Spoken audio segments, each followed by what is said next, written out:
So company decreases its price.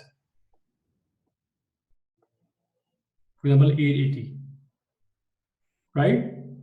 So now the customers, they will say that, okay, even though they are giving us 8%, but we will buy this at discount, and at the end of expiry, we will be receiving 1,000. It means they're going to be $120 profit from just capital gain, right? And then they would be happy to buy that one. Okay, it means price of the bond going to be below face value. So this is exactly according to law of demand, law of supply and demand, right? If the price goes up, sorry, if the demand rises, price go up, right? If supply rises, price goes down. So you tell me, you understand this concept of premium with respect to market rate, and any confusion regarding coupon and market? Harry? Yeah. Pinyo? Marilyn? Nam? Understand? Yes. Understood. Good. Now let's do the example of bonds payable issued at par. How we are going to record it, how we are going to account for. We are not here to calculate the price of the bond. It will be given to us because this is a finance stuff, but we will be learning this bonds payable, bond calculation, and all the stuff with respect to accounting. Okay, so don't just get confused where this price is coming from, right? It has a complete formula for that one. So you will be learning in finance or advanced financial management or principles of finance that, okay, how we calculate the bond price. But general discussion, general overview, I already have given to you that if the price goes up, if the market rate, interest rate is up, it means bond will be selling at discount because your interest rate is lower. If market interest rate is down, your interest rate is high, which is coupon. So it means bond will be traded or issued at premium. If both interest rates are the same, it will be issued at par. Now, recording or treatment of the bond issued at par, which means its face value is 1,000. Its market value is also 1,000. So let's do this example here. Suppose Southwest Airlines have $50,000 of 9% bonds payable. So remember, this is not one bond, remember. So 50,000 divided by 1,000, answer is, so they have issued 50 bonds worth of 50,000 and 1,000 each. So many students, they are confused. Sir, you said to us that the value of the bond is, oh, sorry. You said the value of the bond would be 1,000, but this is 50,000. So like in our share, we will learn over there in share that as well. So in total, the value of the bonds are 50,000. In number of certificates, so number of certificates are 50 because one certificate is worth of 1,000. Okay. So how we are going to record that? So remember, you must identify the market interest rate and coupon interest rate. First of all, suppose Southwest Airline has 50,000 of 9% bond payable. So remember, 9% of bond payable, it means this is coupon rate, right? So no matter what is the interest rate in the market, company will give you 9%. And it will be mature in 5 years. Assume that the Southwest issued the bond at par. Now you automatically assume that if the bonds are issued at par, it means the market interest rate is also 9%, right? So what is the bond price? Bond price is also 50,000 at par. How we are going to record it? Simple. You issued the bond, you receive the cash. What is the entry? Cash receive, cash increase. Cash increase mean asset increase. Asset increase means debit. So cash to liability increase, credit. Cash to bonds payable. Simple. 50,000. Right? Very easy. Now,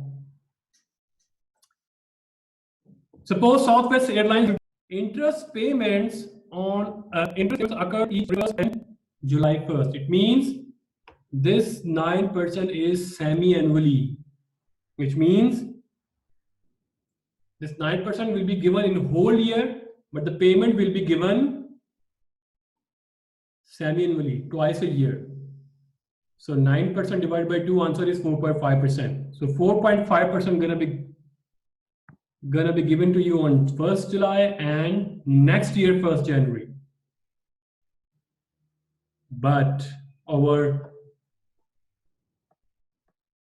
accounting year closes on December 31st, sorry, 30, right? So it means the matching principle, the interest payment that belong to 2014 will be recorded in 2014. So 2014, it will be recorded as payable because we didn't pay that expense. Okay. So let me just clear this mess and talk about it. So Southwest entry to record the first semi-annual interest rate is as follows. So interest expense is going to be 50,000 multiplied by 9 divided by 2, or 9 into 6 divided by 12. Answer is the same. 6 by 2, 6 by 12 is equal to 2. 1 by 2. Right? Is the same. So how much is the interest that is payable? So did they pay that? Yes, because it is under the accounting period. So what is the interest payment on July 1st?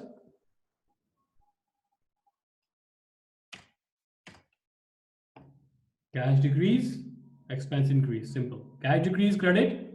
Expense increase, debit. Interest expense to cash, 2250. No rocket science here, right? Now, at the year end, which is 31st of December, Southwest accrues interest expenses because payment is on next year, 2015, 1st of July, 1st of January. 1st of January. So this payment gonna be occurred on 2015. We are in 2014. So this year expense gonna be recorded in this year. So we create expense. Did we pay that? No. We create liability. So entry would be interest expense to interest payable. Here we go.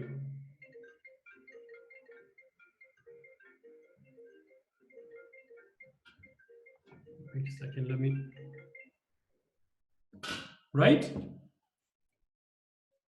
Interest expense to interest payable.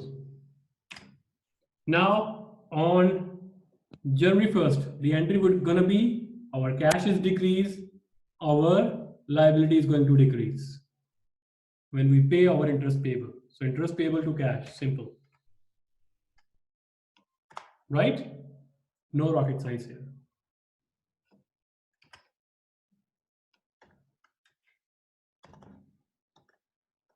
What happened here? Oh, I jumped up to our first slide. Okay.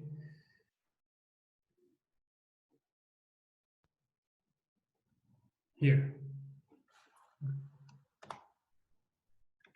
Interest, sorry, bond payable to cash, sorry, cash, yes, interest payable to cash, right? And now, On January 1st, when bond is mature after 5 years, so we issued the bond on 1st January 2014 and now we are in 2019. So when we pay back our principal, so principal total 50,000. So when we pay our 50,000, what is the entry? Cash decrease 50,000. Our liability, bonds payable decrease 50,000. It's going to be bonds payable to cash. No rocket science here, right? Let's just talk about issuing bonds at discount. So discount means if whenever you heard the word discount in bonds payable or in bonds, remember that one. You are paying less interest than the market. Market is giving us higher interest rate. So that's why nobody want to buy our bond. So we decrease our price so that it is lucrative for the buyer to buy our bond. So let's see the illustration here. But before going to that one, let me ask one by one whether you understand the recording of the bond issued at par. Marilyn, you understand? Harry, you understand? Nam? Yes, all Yes, clear. sir. Good. Pinyo? Yes, sir. Good. Now, discount. The Southwest Airline issued 100,000 of 9%. So 100,000 means they have issued how many bonds in units? 100,000 divided by 1,000, answer going to be 100.